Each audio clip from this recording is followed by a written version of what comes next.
বানর আর টুপিওয়ালা। এক সময়ের কথা, এক ছোট্ট গ্রামের পাশে ছিল ঘন জঙ্গল। সেই জঙ্গলের পাশে থাকত এক টুপি বিক্রেতা লোক। তার নাম ছিল রমিজ। প্রতিদিন সকালে সে ঝুড়ি ভরে রং বেরঙের টুপি নিয়ে গ্রামে গ্রামে ঘুরে বেড়াত আর জোরে জোরে ডাক দিত, টুপি নিন, লাল টুপি, সবুজ টুপি, নীল টুপি, সব আছে। মানুষ তার কাছ থেকে হাসি মুখে টুপি কিনত। রমিজ ছিল পরিশ্রমী, কিন্তু কখনো কখনো ক্লান্ত হয়ে পড়ত। একদিন গরমের দিনে রমিজ অনেক টুপি বিক্রি করে ক্লান্ত হয়ে পড়ল।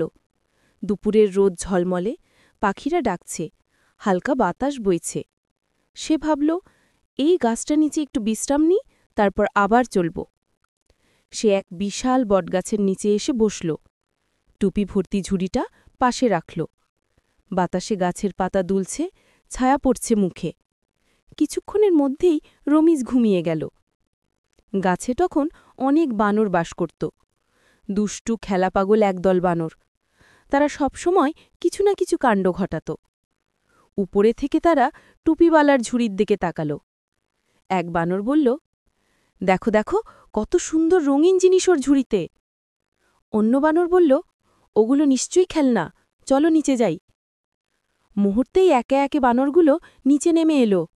আস্তে আস্তে রমিজের পাশে গিয়ে টুপি ভর্তি ঝুড়ির টুপিগুলো তুলে নিতে লাগল। কেউ মাথায় পরে নিল, কেউ হাতে নিল, কেউ আবার মুখে কামড়ে ধরল। কিছুক্ষণের মধ্যে পুরো গাছ ভর্তি হল রঙিন টুপিওয়ালা বানরে। রমিজ ঘুমাচ্ছে, আর গাছে বানরগুলো আনন্দে লাফাচ্ছে, চিৎকার করছে, হাসছে। একটু পর রমিজ ঘুম থেকে জেগে উঠল। চোখ খুলে দেখে ঝুড়ি খালি। সে হতভম্ব হয়ে চারপাশে তাকাল। তারপর ওপরে তাকিয়ে দেখে সব বানরের মাথায় টুপি। সে চিৎকার করে উঠল, এই আমার টুপিগুলো কে নিল? বানরগুলো মজা পেয়ে তার মতোই চিৎকার করে উঠল, এই আমার টুপিগুলো কে নিল? রমিজ রেগে গেল, কিন্তু ভাবল, এরা তো বানর, চিৎকার করলে তো আরও দুষ্টুমি করবে। সে এক বানরকে ইশারা করে বলল, এই টুপি নামাও। বানরও তার মতো ইশারা করে টুপি নামানোর ভান করল। রমিজ হাততালি দিল, বানরও তালি দিল। রমিজ মাথায় হাত রাখল, বানরও মাথায় হাত রাখল। রমিজ বুঝে গেল বানরগুলো নকল করছে। সে একটু ভাবল, যদি ওরা আমার মতো কাজ করে তাহলে আমার টুপিগুলো ফেরত পাওয়ার একটা বুদ্ধি আছে। সে নিজের মাথার টুপিটা খুলে মাটিতে ছুঁড়ে ফেলল আর বলল, এইভাবে করি। বানরগুলো হাসিমুখে নিজের টুপিগুলো নিচে ছুঁড়ে ফেলল। এক মুহূর্ত সময় নষ্ট না করে রমিজ দৌড়ে গিয়ে সব টুপি তুলে নিল আর ঝুড়িতে ভরে ফেলল। তারপর একবার ওপরে তাকিয়ে হেসে বলল, ধন্যবাদ দুষ্ট বন্ধুরা, এবার আমি চললাম। বানরগুলো তখন অবাক হয়ে তাকিয়ে রইল।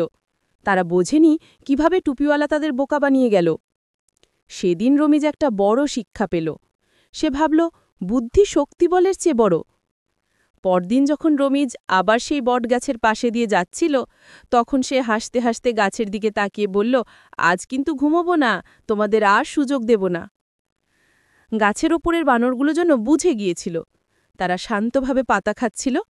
একটা ছোট বানর তখন নিচে তাকিয়ে বলল, এইবার তো তুমি জিতলে টুপিওয়ালা ভাই। রমিজ হাসল। সে বলল, তোমরা আমার টুপিগুলো ফেরত দিয়েছ, তাই তোমরাও আমার বন্ধু। তারপর ঝুড়ি কাঁধে নিয়ে সে চলতে লাগল অন্য গ্রামে। রোদ, পথ আর বাতাসের সঙ্গে যেন তার গান বাজতে লাগল, টুপি নিন, রঙিন টুপি নিন, বুদ্ধি রাখুন, হাসি দিন।